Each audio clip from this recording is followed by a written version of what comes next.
తప్పించేదే విజ్ఞాపన. మూడో మాట ఎక్స్ప్లెయిన్ లేదు, ముగిచ్చేద్దాం. మూడో మాట మన వారి నిమిత్తము యుద్ధం చేయాలి. ఏం చేయాలి? యుద్ధం. అమ్మా, యుద్ధం అంటే కత్తి డాలు అన్నీ పట్టుకొని యుద్ధ రంగంలోకి, యుద్ధ భూమిలోకి రావాలి. మన వాళ్ళు ఓడిపోతున్నప్పుడు, మన వాళ్ళు పడిపోతున్నప్పుడు, మన వాళ్ళు పాడైపోతున్నప్పుడు దీని అంతటికి కారణం ఎవడో ఉన్నాడుగా. ఎవరై ఉంటారు? మన వాళ్ళు ఓడిపోతున్నారు వాడి దెబ్బకు, మన వాళ్ళు పడిపోతున్నారు వాడి దెబ్బకు సాల్టంలా. ఇప్పుడు మనం ఏం చేయాలి? నువ్వు పరిశుద్ధుడి, ప్రార్థన చేసేవాడు, చక్కగా పాటలు పాడేవాడు, మంచి వాక్యం చెప్తున్నావు, మంచి గాయకుడు, నువ్వు మంచి పునాది విశ్వాసం కలిగిన వాడివి. ఏం చేయాలి? యుద్ధానికి సిద్ధం కావాలి. యుద్ధానికి చదవండి ఆ మాటలు. మొదటి సమూయేలు గ్రంథం 17వ అధ్యాయం 32వ వచనం.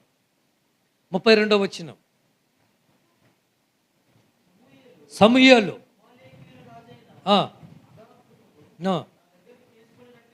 చెప్పాను వచ్చి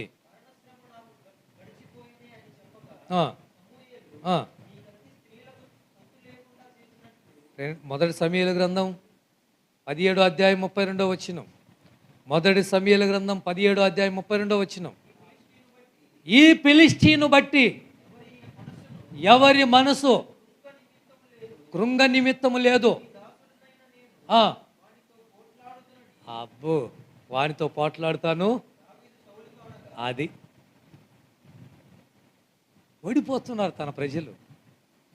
40 రోజులు భయపడి ఇళ్లలోంచి బయటికి రాలా యూదులు, ఇజ్రాయేల్ ప్రజలు. ఫిలిష్తీయుడు ఒక్కడే. వారు బహుభీతులైరి వణికిపోతున్నారు, భయంతో అల్లాడిపోతున్నారు. బయటికి వచ్చే అవకాశం లేదు. ఏం చేయాలా?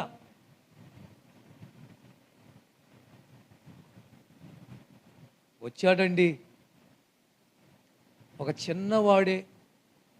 అంటాడు, వాడి గురించి మీరెవ్వరు కృంగిపోవటానికి వీల్లేదు. హల్లెలూయా. వాడి గురించి మీరు భయపడాల్సిన పని లేదో, వాడి గురించి మీరు చింతించాల్సిన పని లేదో, నేను పోట్లాడుతాను. ఎంతమంది ఈరోజు మీ నాన్నను పడేస్తుంది, మీ అమ్మను పడేస్తుంది, నీ కూతుర్ని పడేస్తుంది, నీ కొడుకును పడేస్తుంది. అపవాది ఎక్కడొక చోట పడేసి పాడు చేస్తూ ఉంది, పతనం చేస్తూ ఉంది. నువ్వు పోరాడొచ్చు కదా, సాతానుతో యుద్ధం చేయొచ్చు కదా. ఆ యుద్ధమే ప్రార్థన. ఎవరు కృంగిపోవద్దో, వాడి గురించి ఆలోచించొద్దో. నేను పోట్లాడతాను. చదవండి ఇంకో మాట కూడా. 45 వచనం, 17:45. దావీదు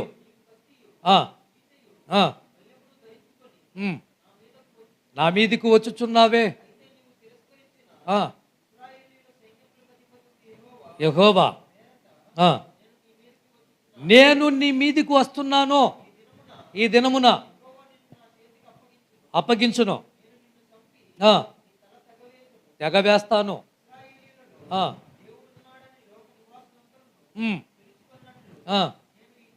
ఈ దినమున ఫిలిష్తీయుల యొక్క కళేబారంలో మృగములను అప్పుడు యెహోవా కత్తి చేతను ఈట చేతను కాడని. ఇంకా చదవాలకు. యుద్ధము యెహోవాదే. చప్పట్లు కొట్టవచ్చు కదా ఇప్పుడు. యుద్ధము యెహోవాదే. కొట్టు. యుద్ధము యెహోవాదే. ఆమేన్. హల్లెలూయా. యుద్ధం చేసేది ఎవరు? దేవుడు. నువ్వు చేయాల్సిందేంటి? ప్రార్థన, విజ్ఞాపన.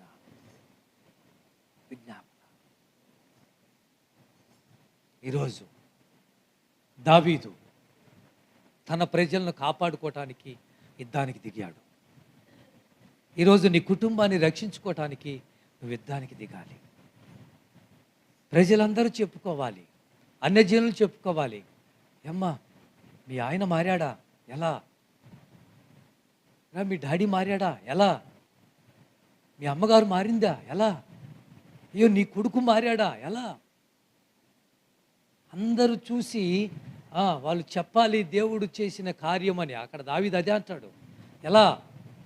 అందరూ చూస్తారు దేవుడు యుద్ధం చేయబోతున్నాడని చెప్పాలి. దానికి కారణము నువ్వు చేసిన విజ్ఞాపన, నువ్వు చేసిన యుద్ధము.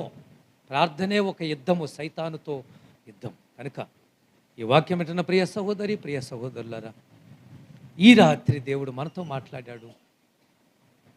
విజ్ఞాపన అంటే ఇతరులు బాగుండాలని కోరుకోవటం, ఇతరులు బాగుపడాలని ప్రార్థన చేయటము. ఆ విజ్ఞాపన చేసిన వారిలో ముగ్గురు ఉన్నారు. అందులో మొదటివాడు అబ్రహాము. మన వారి పట్ల మనం ఏం చేయాలి చెప్పండి? చెప్పండి. జోక్యము చేసుకోవాలి. రెండోది, మన వారి కోసం మనం ఏం చేయాలి? అడ్డుపడాలి. మూడోది, మన వారు ఓడిపోతున్నారు, పడిపోతున్నారు, పాడైపోతున్నారు, సైతాను చేతిలో చిత్తుగా నాశనం అయిపోతున్నారు.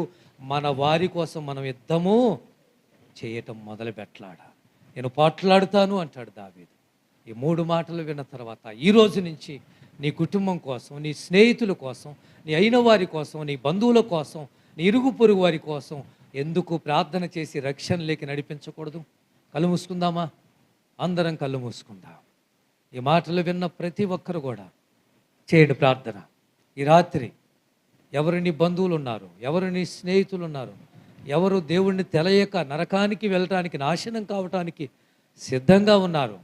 ఆ రోజు లోతు నాశనం అయిపోతున్నాడు.